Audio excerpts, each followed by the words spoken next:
जी पुष्पेंद्र जी, ये बात तो सही है कि यहाँ पर प्रधानमंत्री ने सिर्फ आतंकवाद का जिक्र किया है, इस्लामिक आतंकवाद नहीं कहा। डोनाल्ड ट्रंप साहब ने कहा इस्लामिक आतंकवाद, लेकिन जब डोनाल्ड ट्रंप साहब ने कहा इस्लामिक आतंकवाद तो सब खड़े हो गए। तमाम 50,000 की भीड़ उस स्टेडियम में खड़ी हो गई और प्रधानमंत्री नरेंद्र मोदी भी तारीफ कर रहे थे और तालियां बजा रहे थे।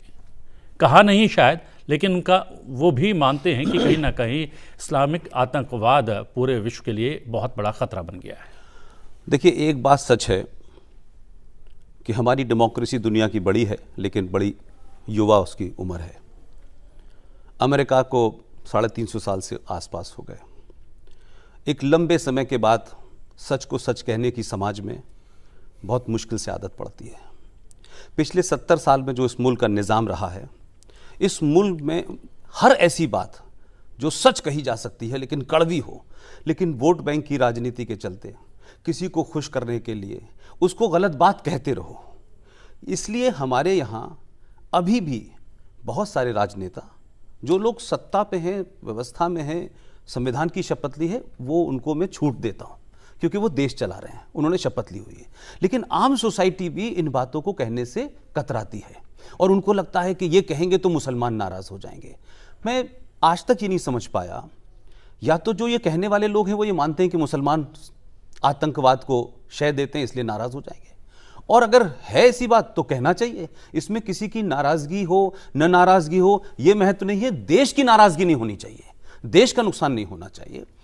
ट्रंप साहब ने, जब मोदी साहब पहली बार भी गए थे व्हाइट हाउस में, उस वक्त भी उन्होंने इस्लामिक आतंकवाद की बात कही थी। लेकिन आप ये देखिए, आपने जो बात अभी कही वो मैं आपसे कहना चाहता था कि जब ट्रंप ने ये कहा इस्लामिक आतंकवाद, तो वो जो 50,000 लोग थे वो अमेरिकन नहीं थे, वो 50,000 हिंदुस्तानी अमेरिकन थे। तो जो उस पर रिएक्शन हुआ है, वो अंदर से जो बात चाहते थे वो उन्होंने कही। भारत के प्रधानमंत्री की एक अलग सोच है उनकी, और वो ज़रूरी नहीं है कि वो जब तक इस्लामिक आतंकवाद न कहे तो लोगों की समझ नहीं आ रहा है। अब अमेरिका में तो कोई दूसरा आतंकवाद है नहीं। अमेरिका जिन चीज़ों से लड़ रहा है पूरी दुनिया में लड़ रहा है। अब उसमें तो एक पक्ष ये भी है कि अमेरिका के कारण दुनिया में आतंकवाद फैला है, ये भी एक वजह हो सकती है। लेकिन जब उन्होंने ये कहा कि हमें इस्लामिक आतंकवाद के खिलाफ मिलकर लड़ना है, तो इस्लामिक आतंकवाद के खिलाफ मिलकर, उन्होंने ये नहीं कहा कि माओवाद के खिलाफ लड़ना है। ठीक बात। तो अगर उसको शब्द को एंडोर्स नहीं किया तब भी बात यही है। तो आपके जम्मू कश्मीर में क्या हो रहा था? जम्मू कश्मीर में आज़ादी की लड़ाई लड़ते लड़ते अब वहाँ आतंकवाद होने लगा, अब इस्लामिक आतंकवाद होने लगा, जिहाद होने लगा, वहाँ तो तमाम सारी निज़ाम मुस्तफ़ा की बात होने लगी। तो हमारे यहाँ छुपे अंदाज में बहुत कुछ हो रहा है, लेकिन कहा नहीं जाता क्योंकि कॉन्स्टिट्यूंसी हमारे यहाँ बड़ी है और क्योंकि लोकतंत्र अभी जवान है, तो लोगों को लगता है कि बहुत सारी बातें न बोली जाएं। जैसे आप देखें कि 2004 से लेकर के 2019 के बीच में पॉलिटिकल डिस्कोर्स बदला है, नरेटिव बदले हैं। जो बात आज से 10 साल पहले लोग नहीं कह पाते थे वो आप खुल के कह रहे हैं, और उसकी वजह यह है कि जो आपके अंदर है उसको आप छुपा क्यों रहे हैं? सीधे सीधे कहिए ना कि आप किसी को गाली नहीं दे रहे, आपका किसी से निजी झगड़ा नहीं है, आप किसी मजहब को छोटा या बड़ा नहीं कर रहे, लेकिन सच बात तो कहिए भाई। आपने ऐसे नैरेटिव हमारे देश में बनाए हैं जो नहीं चले। ये 70 साल मुल्क घसीटा है, घिसट रहा है, ये अभी सच नहीं है कि मतलब आपको कोड़ भी हो गया, आपको बीमारी भी हो गई, लेकिन हम सब चल रहे हैं साहब। हम इस बात में खुशी में 70 साल से जिंदा थे। आप स्वस्थ नहीं थे, आप बीमार देश थे, आपके अंदर सच कहने की हिम्मत नहीं थी, आप उन प्रॉब्लम को कंफ्रंट नहीं करना चाहते थे। तो भाई आप मुझे बताइए कि 1986 के अंदर और 85 के अंदर राजीव गांधी के पास 412 सीटें थी। एक औरत जो 70 साल की थी, उस बेचारी को गुजारा भत्ता चाहिए था। अगर वो हिंदुस्तान की कोर्ट में जाकर के उस पर फैसला लेके आती है, तो इतनी मजबूत सरकार, इतने आधुनिक प्रधानमंत्री ने, इतना बड़ा मैंडेट, आपने फैसला बदल दिया किसके दबाव में? क्या कोई गैर कानूनी काम किया था कोर्ट ने? सुप्रीम कोर्ट ने फैसला दिया था शाबानों के हक में, तो भाई आपने क्यों बदला? लेकिन तमाम वो लोग जो उससे रिलेटेड थे उन्होंने कैसा हंगामा खड़ा किया। और आज वही आदमी जिसको आप हिंदू लीडर कहते हैं, जिसका चेहरा हिंदुत्व पे टिका हुआ है, जो आरएसएस की आइडियोलॉजी पे है, तमाम सारे नैरेटिव आपने क्रिएट किए आरएसएस के बारे में भी, आज वो भी बदल है। लेकिन उसी हिंदू लीडर ने मुसलमानों के उस पर्टिकुलर एरिया को, जहां कोई छूना नहीं चाहता था, जहां कोई जाना नहीं चाहता था कि सब नाराज हो जाएंगे, 3-3 बार ऑर्डिनेंस ला करके आपने निकाह हलाला को खत्म किया कि नहीं किया? विल होनी चाहिए आपके अंदर। मुझे लगता है कि जब आप सच बोलते हैं तो कुछ लोग नाराज तो होते हैं, लेकिन इतिहास में आपको लोग सही लिखेंगे, इतिहास में आपके बारे में सही होगा। लिहाजा इशरत का इनकाउंटर होगा, सोहराबुद्दीन का इनकाउंटर होगा, तो यह हिंदू मुस्लिम से जोड़ दिया जाएगा। तो कुछ लोगों को इशरत जो है वो बेटी हो जाती है, दाऊद भाई हो जाता है। हम सच बात क्यों नहीं बोलते भाई? अगर इस्लामिक आतंकवाद है तो it's a reality, we should accept it. ठीक है, हमारा पॉलिटिकल नैरेटिव कुछ और हो सकता है, समाज का तो पॉलिटिकल नैरेटिव नहीं हो सकता, दानिश्वरों का तो नहीं हो सकता, उनको तो बोलना चाहिए। हम क्यों इस बात से भाग रहे हैं कि जम्मू कश्मीर में आईएस का झंडा फहराया जाए?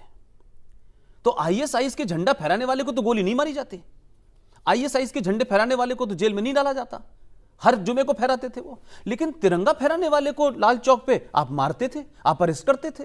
तो ये कितना खतरनाक नैरेटिव इस देश में चला।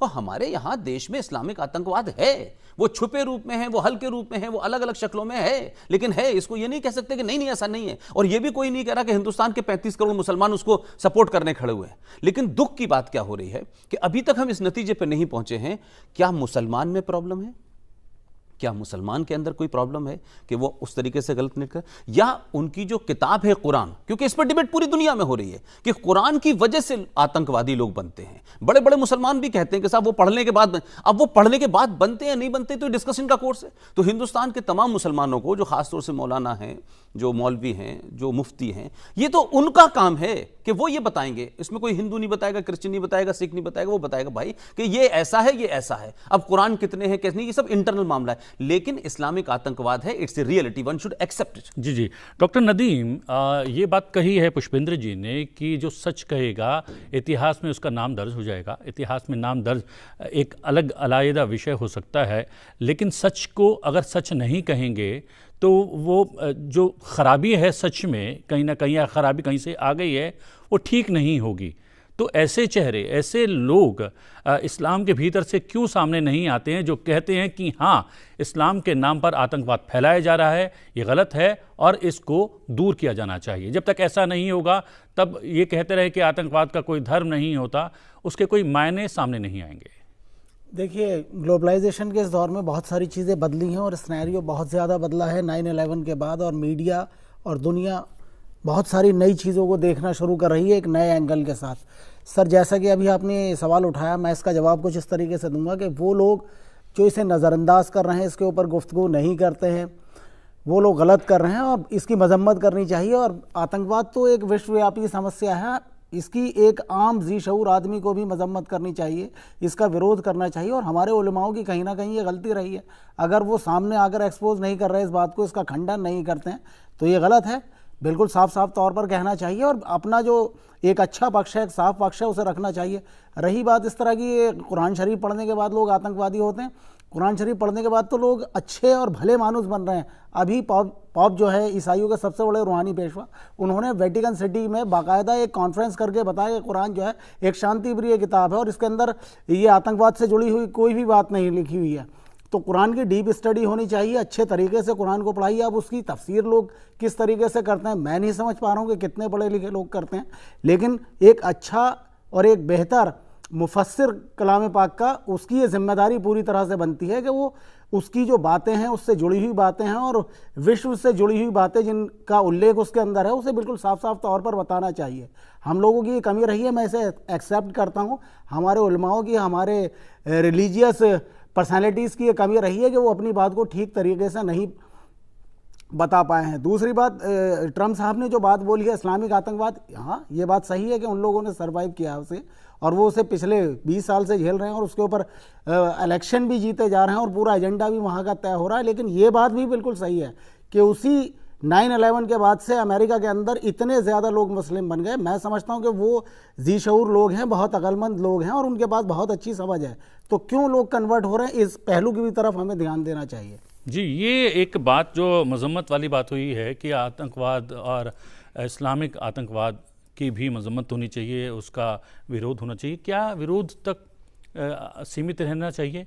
क्या इस्लामिक दुनिया के भीतर से वो लोग सामने आए और इस टेरर से, इस आतंकवाद से न केवल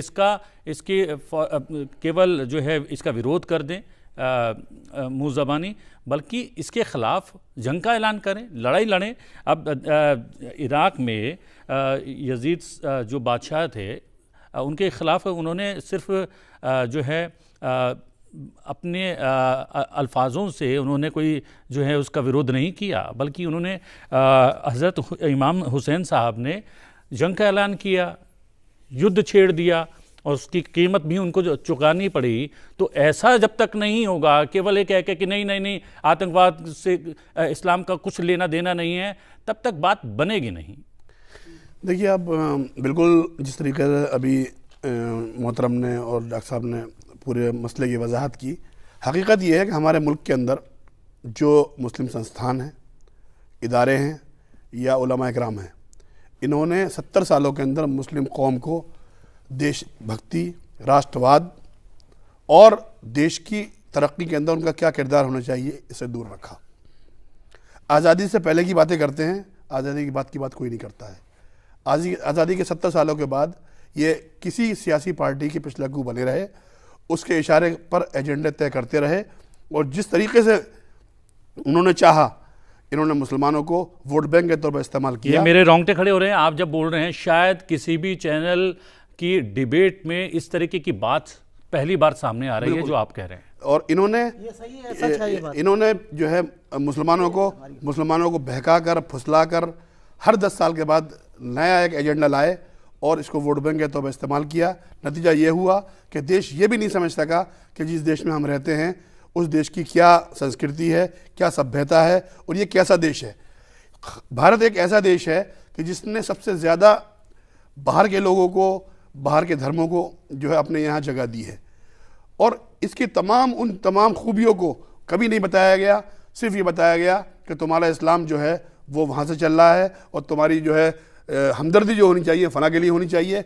इसीलिए कि यहाँ का आम मुसलमान जो है आज वो ये नहीं तय कर सका कि जब मुझे खड़ा होना है, अपने देश के साथ खड़ा होना है या उस आदमी के साथ खड़ा होना है जो ह्यूस्टन में या जो है पेरिस में या लंदन में या पाकिस्तान में या लाहौर में या कराची के अंदर इस्लाम की बातें कर रहा है। जबकि हकीकत यह है कि इस्लाम के अंदर मुल्क से मोहब्बत का मुकम्मल एक चैप्टर है। मुल्क से मोहब्बत ईमान का हिस्सा है। जब मुल्क से मोहब्बत ही नहीं होगी और मुल्क की मोहब्बत का इजहार नहीं करेगा तो वो दुनिया में वो कहाँ खड़ा हो सकता है।